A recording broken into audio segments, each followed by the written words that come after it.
तो भगवान को कौन पूछता है बता? नजर ही नहीं आता भगवान है क्या।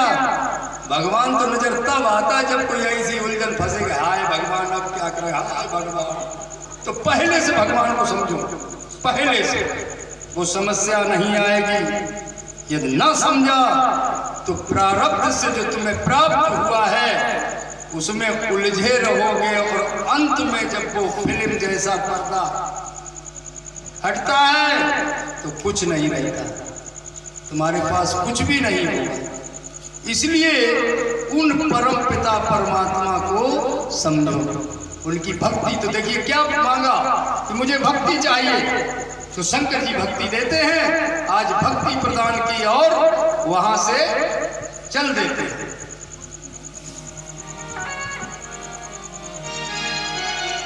आज कथा सुनने का एक प्रभाव होता है, कथा सुनने का एक प्रभाव होता है। पहले तो आप लोग एक चीज समझ लो, कथा किसे कहते हैं।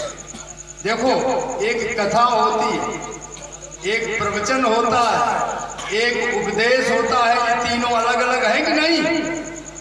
क्या अंतर है इनमें? कथा किसे कहते हैं, वो प्रवचन कौन होता है, वो उपदेश क्या होता है, इनमें फर्क है। तो देखिए कथा किसे कहते हैं। कथा शब्द का अर्थ है के माने होता है रस। जो का शब्द है, जो का शब्द अपना हिंदी में है, यदि आप डिक्शनरी हिंदी शब्दकोश पढ़ेंगे तो का जो अर्थ शुरू होता है, हम तो जानते हैं कि का माने कबूतर, ये जानते, क्योंकि जब पढ़ाई गई तो बताया गया का माने कबूतर। तो कबूतर थोड़ा ही सिर्फ कबूतर है क्या? कबूतर को हम जानते हैं, इसलिए उसका संकेत दिया गया कि कबूतर से तुम का को पहचानो। तो का माने रस, का माने ब्रह्मा। इसीलिए ब्रह्मा से शरीर उत्पन्न हुआ, तो इस शरीर को काया कहा जाता है। क्या कहा जाता है? काया। और का माने रस, रस रूप है। वेदों से पूछा गया ब्रह्म का स्वरूप क्या है, तो बतलाया गया रसो वैसा। ब्रह्म रस रूप है, किसी भी आकार में आ जाता है। तो निराकार का मतलब ये नहीं होता जिसका कोई आकार नहीं। निराकार का अर्थ ये भी होता है जो किसी भी आकार में आ सकता है, उसको निराकार कहता है।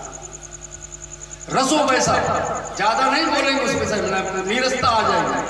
रसो वैसा ब्रह्म रस रूप है। तो के रसे स्थितिं करोति यासा कथा, जो जीव को विषय रस से हटा करके ब्रह्म रस में स्थापित कर दे उसका नाम कथा। समझ आई? कथा किसे कहते हैं? जिसकी कथा कही जाए तो मन में लालसा पैदा हो जाए कि उनका स्वरूप कैसा है, उनका स्वभाव कैसा है, वो कहाँ मिलेंगे। एक क्षण ऐसा होता कि कहीं उनके दर्शन हो। ये कथा का प्रभाव है। जिसकी कथा सुनी जाए, कृष्ण की कथा सुनी जाए तो अंदर ऐसा भाव पैदा हो जाए कि वो कृष्ण कैसे हैं, उनका स्वरूप कैसा है, उनका स्वभाव कैसा है, और कैसे उनकी प्राप्ति होगी। तो देखिए कथा जो होती है वो इतिहास और पुराणों की, जो इतिहास पुराण जो हमें सुनाए जाते हैं उन्हें हम कथा कहते हैं। और जो उपदेश होते हैं वो शास्त्र के होते हैं। जैसे गीता का उपदेश किया, गीता एक शास्त्र। और प्रवचन होते हैं अनुभव, जो जीवन में अनुभव किया जाता है और अनुभव जब सुनाया जाता है उसको प्रवचन कहते हैं। तो श्रीमद् भागवत और श्री रामचरितमानस, इसमें सबका समावेश है। नाना पुराण निगमागम सम्मत, ये है रामचरितमानस। और वैसे ही निगम कल्प तरोर गलतम श्रीमद् भागवत, तो इसमें सबका समावेश किया गया है। क्योंकि शंकर जी ने एक जगह कहा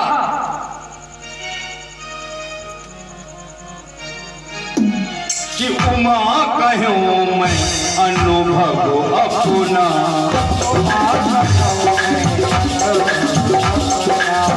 अनुभव ये प्रवचन में आ जाता है। जीवन में जो अनुभव किया है, तो शंकर जी से मैया पार्वती ने पूछा, आगे कथा आती है, कि इस संसार के बारे में तुम्हारा अनुभव क्या है, एक्सपीरियंस क्या है। एक्सपीरियंस बहुत दिनों बाद किसी जगह काम करने के बाद में होता।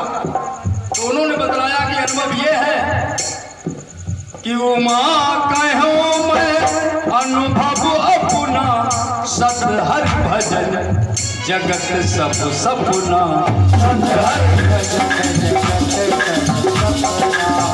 सत हरि भजन जगत सब सपना।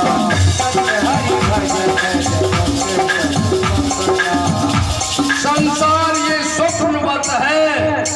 रात में हम जो सपना देखते हैं वो घंटे, 2 घंटे, 4 घंटे, 5 घंटे, 10 घंटे का होता है, और संसार का सपना 10 साल, 20 साल, 50 साल, 100 साल का होता है। ये आंख खुलने के बाद में सपना टूट जाता है, और ये आंख बंद होने के बाद में सपना टूट जाता है। दोनों सपने हैं। इसलिए भजन जो करोगे वही सार है, और उसी से अगला जीवन बनेगा। शंकर जी का ये अनुभव।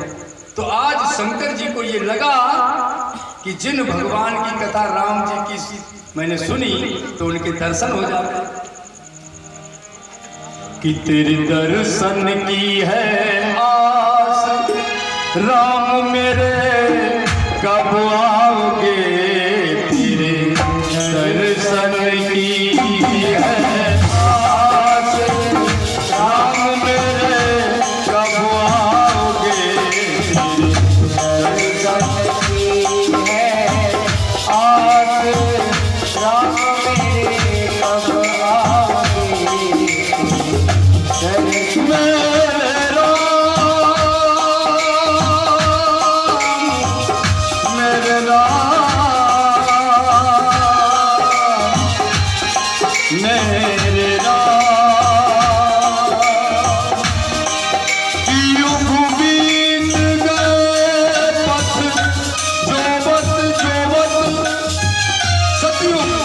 निकल गया, त्रेता भी निकला जा रहा है कि युग बीत गए पथ जोवत जोवत, युग बीत गए पथ नैन बिछाए,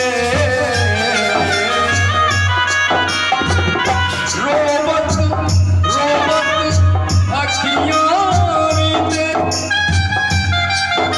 मेरे राघव तुम अजहू नहीं आए, तेरे दर्शन की है आस राम मेरे, कब आओगे, दर्शन की है आस राम मेरे, कब आओगे।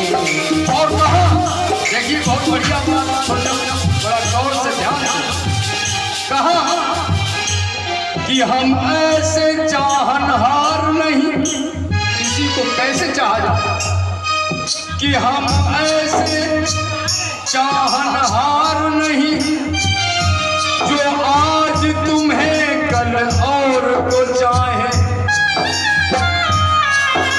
जब नैन लगे तुमसे फिर क्यों, झूठे जग से हम नैन लगाए, तुम चाहो न चाहो भले ही मुझे, हम ऐसे ही प्रेम का नेम निभाए, और मन चातक टेक लई अब तो, धन स्वाद मिले तब प्यास बुझाए। एक पपीहा नाम का पक्षी है जो फेमस है। किस बात पे फेमस है? पानी पीता है तो स्वाति नक्षत्र का पीता है, बात बाकी पानी नहीं पीता। धन स्वाद मिले तब प्यास बुझाए, ऐसे चाहा जाता है। ऐसी चाहत होगी तो भगवान प्रकट हो जाएंगे। कि घन स्वाद मिले तब प्यास बुझाए, तेरी दर्शन की है